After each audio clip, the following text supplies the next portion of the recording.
Good afternoon, ladies and gentlemen. Welcome to the brand new episode of Fireside Chat with Misha Ahmad on CXO Global TV. CXO Global Forum is an information sharing platform which involves our influencers who are heads and VPs of large companies. These people, with no doubt, have made excessive changes in their working arena. Our aim is to get global exposure, especially in digital transformation and innovation around the globe. However, it's an honor for us in contributing to the world of knowledge economy. So today we have Mr. Abubakar Sial with us, who is the CEO and founder at OctiLearn Institute. Sir, thank you so much for joining us. Yeah, thank you for having me. Sir, tell us something about OctiLearn. We will like to know about it. So OctiLearn is a digital platform. And what we're doing is that we offer learning resources and personalized learning pathways for STEM subjects. So the way it works is that students have study notes and flashcards that they can use, which are being created by content creators in our team. So, when they're preparing for exams or they need to study, they have the entire set of notes for the curriculum that they are enrolled in. So, for instance, if somebody's in O level and they can look at the notes for physics, chemistry, biology, or maths, those are the four subjects that we're dealing with. And we also have a partnership with Fed Colorado, so which allows us to use the science simulations that they've developed. So then students can also use those simulations on our platform and attempt questions related to the simulations as well. And apart from that, we're going to be building a community where we can bring the students together and they can help each other out, where there's 24/7 access to the discussion forums. We actually, one of the interesting things we've done is that we have a student ambassadors program, which means that we make students a part of the decision-making cycle in a way that their input is taken into account. So when we're designing something new or adding a feature set or any new functionality, we'll just get them on board, ask them what they think, and then sort of take that into account to, try to achieve the product market fit early on. Right, sir. Sir, and it's a very great initiative by you. So, as you provide guide to the students, which is very important for the students who are currently in Pakistan and abroad as well. So, sir, I just want to know about it. That how did this idea pop up in your mind that we should start something like this, which would help students? I've been in the private education sector for about 5, 6 years. So, and when from my experience in undergraduate, I went to the US to do that. So, learning platforms are quite common over there, even at that time. Blackboard was pretty famous, or a couple others. And so, using those like Quizlet, for example, is another very popular one. They're doing really well. When I came here, I didn't see the schools using any kind of learning platform or just even an effective learning management system where, the students, teachers, parents, and administrators can come on board, can interact. There's not much data analytics that we do here. So, if you want to assess the grading trends for the students, over the last couple of years, you cannot do that because there's no standardized things, no standardized place where you can see that. So just based on all those experiences in the education sector, and then my own experience using management systems or, a couple of learning platforms, I thought, there's a huge gap there because the idea is that if we have a system that shows, that gives the insights to all the key stakeholders, for example, if the school administrator or the principal can see what the academic attainment is across different grade levels and, even across different years, they have a very valuable insight into whether, they're going the right direction or not, where the key limitations seem to be and how they can overcome those. So, and the other thing I would say is standardized instruction is the central, reason why we're doing this. Meaning that if I enter a classroom and there are 25 students sitting there, I'll teach them in the same manner, obviously, because you can only say one thing in one time. So with machine learning coming into play, it doesn't have to be like that. We can really personalize it, and a very easy way to understand it is that when you log on to Facebook, it shows you targeted ads. So it'll show you ads based on your activity, and then it'll show me ads based on my activity. So the advertisements that they show to the users are very highly personalized. So we want to do something similar in the education context. So we have those learning pathways that we have. That's what they do. They identify the individual weaknesses of students and then generate pathways that help them focus on those areas. Right, sir. Sir, as you took this initiative for specifically for the students, so here comes a question in my mind that how do you feel the interaction of students? Whether they feel it more interacting or they feel it more interesting in e-learning, or do you feel any difference between e-learning and in between the physical interaction? Yeah, that's a good point. You see, when all the students that I've spoken to, most of them seem to suggest that online learning isn't quite the way they would want to do it.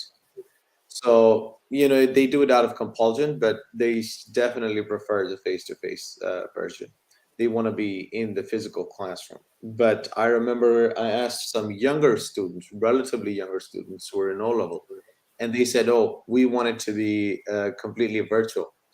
So I think there's a shift definitely, and the reason we want to be ahead of the curve as far as the shift is concerned. And the reason why I'm saying that is because if you look at slightly older students, I'd say perhaps 17 and 18 versus those who are 14 or 15, there is, there is a difference because they've grown up with these digital tools all around them.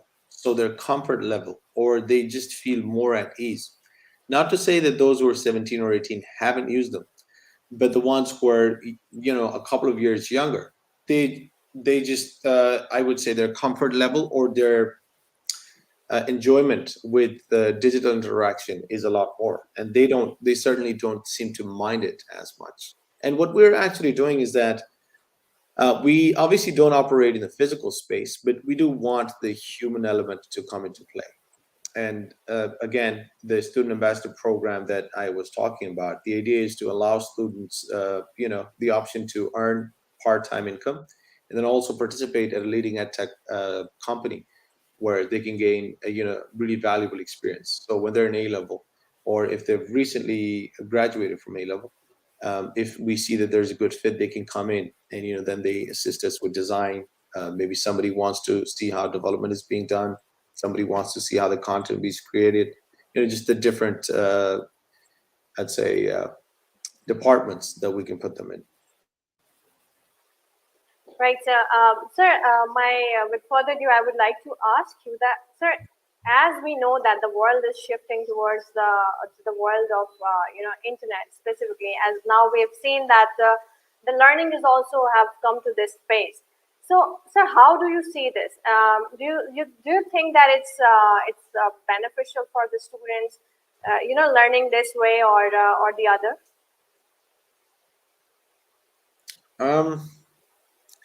I think in the future, it probably isn't going to be an either or approach, meaning that it has to be a bit of both. And I think the hybrid model can actually work really well if it's deployed in the right manner. But the problem right now here is, at least if you look at Pakistan or even many of the other countries, because they didn't have the same model at the high school level that they do at the undergraduate level. So over here, in as far as technology is concerned, schools don't deploy much technology. I mean, despite regular claims. Uh, if so, again, if you have a learning platform, now you see what the way our platform would work for a school is that all the STEM content that we have, the STEM person pathways that we're offering, those are going to be visible to the teacher and also visible to the parent and to the administrator. So the idea is to have the main stakeholders, come together on one platform. So let's suppose, we're talking about grade 9, that all the students who've been attempting questions and doing content on physics and math, the parent, the teacher, and the administrator, all of them will be able to see how long they've spent, what they're scoring, where they stand in comparison to their peers, what's their nationwide ranking. A few months down the road, they'll be able to see that as well when we add that, which is going to show them the percentile. So now when they do that and they go to the school, the teacher can see where the weaknesses lie. Then they also have grading analytics that they can see. So which means that the teacher himself or herself would not have to grade all those assignments. The grading has been done and the results are right there. What the teacher can then do is look deeper into the analytics to see what they're trying to tell them. And then, if they can adapt in the classroom to address those gaps. And that's exactly what I'm saying, that I think that the hybrid model can actually work really well. Because when you go completely virtual, you see this aspect of social development where kids come together, or students or even adults, where they're interacting, they're exchanging ideas. It's just it's a very different feel. I don't think you can replicate it entirely. I mean, exactly in the same manner when you switch to the digital space, because it doesn't quite feel the same. Right, sir. Sir, as you talked about the difference of learning platforms in Pakistan, I would like to know your opinion about how do you see the difference of education within Pakistan and out of Pakistan? So you mean to say what are the differences in education? Yes, the major Um, differences you can say. so you see, because I did undergrad in the US, I can relate. But I didn't do high school abroad, or I didn't teach there. So I think I can think about it if something comes to mind, but I don't want to say something that doesn't really apply. But Right, I feel, well, one of the biggest differences, without a doubt, is that of students seeking, tuition, or going to tuition centers in the evening. And not to say that students in other countries don't do that. They obviously do that. Tutoring is a worldwide concept, not one that was introduced here. But the percentage of students who go and the frequency at which they go is rather unusual. So you don't have students, let's say in other, or at least in the developed countries, even I suppose even in developing countries mostly, like 3 days a week, 4 days a week, where they go to spend 2 to 3 hours. So that means that they're spending about 8 to 9 hours at school during the day, and then in the evening they're spending another 3 hours at a tuition center. So I mean, you right, have to step back and ask yourself that what is, there has to be a problem, because that's not normal. Because yes, you're not, if you're doing things where you're yes, sir. learning skills, you're building some new really in demand skill every day, then I get it that you're just head down into it 12 hours a day. But at the high school level, and having to do 12 hours to score grades, that cannot be, I mean, something has to be off. There has to be a problem.